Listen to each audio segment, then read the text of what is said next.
Тут у нас тертий хрін.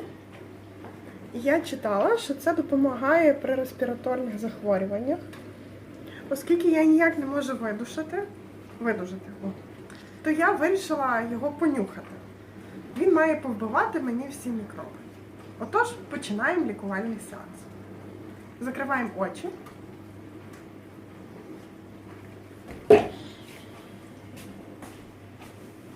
Ну, я думаю, ви все зрозуміли. Словом, враження таке, що відчуваєш всі звивини в мозку. От так прям відчуваєш, де вони там згинаються. Але це проходить. І лікувальний сеанс продовжуємо знову. Так, закриваємо очі, відкриваємо носа і дихаємо.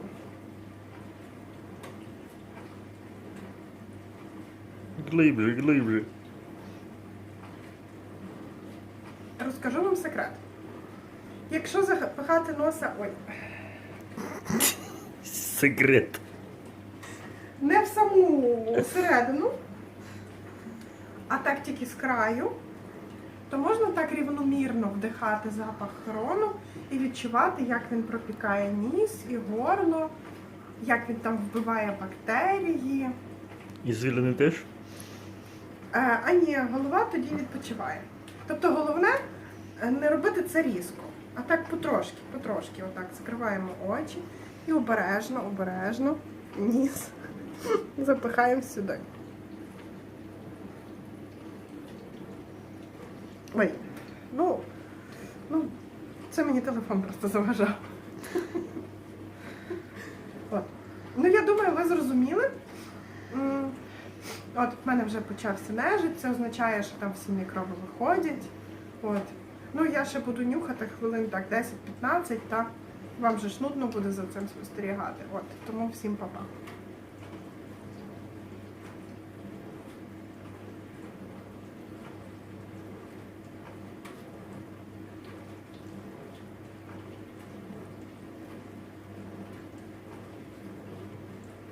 Ви ще тут?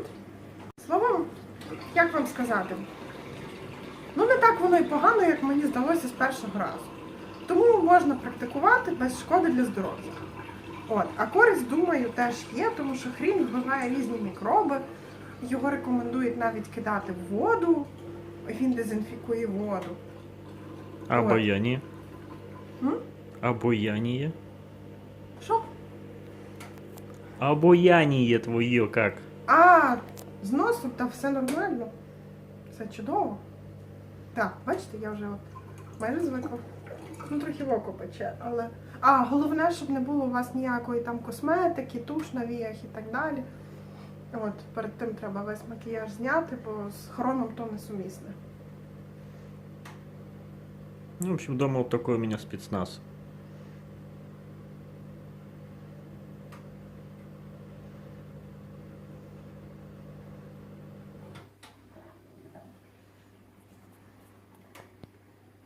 Ну, скажімо так, пече воно, так, пропікає. Ну, але в тому весь лікувальний ефект. От. Тому я буду продовжувати, чого і вам рекомендую. Не хворійте, будьте здорові. Па-па.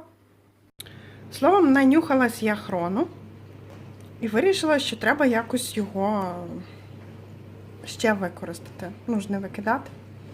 Ось. І в оцій от баночці я його залила горілкою. На жаль, горілки в мене було мало, але я планую завтра купити і доповнити. Воно настоїться, і потім це можна приймати по столовій ложці 3 рази на день. Помагає від застуди, це знаю, це перевірено. А тут я додала сметани і зробила собі таку сметану з хроном. Трохи посолила. І можна додавати до різних салатів. От, це для любителів гострих відчуттів. От. До речі, чоловік 2 рази цей хрін нюхнув і сказав, що біль голови вже минув. От, я не можу сказати, що застуда в мене вже минула. От, але нюхаючи цей хрін, я досить таки наплакалася. Але це були сльози радості від того, що скоро я видужаю. Ну, дуже на це надіюсь. З того часу, як я оце нанюхалась хрону, минуло десь вже так 20 хвилин. Ну, що я можу сказати? В голові посвітлішало. Так наче тут трошки побільшало місця. Мабуть, напряг трошки зменшився чи як. От загалом з'явилось таке відчуття чистоти у носовій порожнині. Горло ще закладене, як чуєте. Ну, кашель також є. От, але загалом таке от лікування з такими жвавими емоціями мені сподобалось. Це цікавіше, ніж полоскати горло, ніж пити різні чайочки. Ну, справа в тому, що я це все вже перепробувала. І таблетки, і чаї, і мед, і прополіс, і хлорофіліпт, і ноги парила, і горло шаликом замотувала. Нічого мені не допомагає. Ось тому хрін це вже як остання надія. Екстравагантний спосіб лікування. От. Ну, загалом скажу, що жить стало лучше, жить стало веселей. Надіюся, завтра буде зовсім добре. Якщо не поможе за один раз, то хрін в мене є. Буду терти його, у блендері це не так складно. До речі, якщо ви це зробите на тертушці, то ще в процесі приготування ліків, а вам лікувальний процес гарантований. От. Ну, словом, лікування для усіх, хто любить гострі відчуття. От. Знову ж таки вже з вами прощаюсь.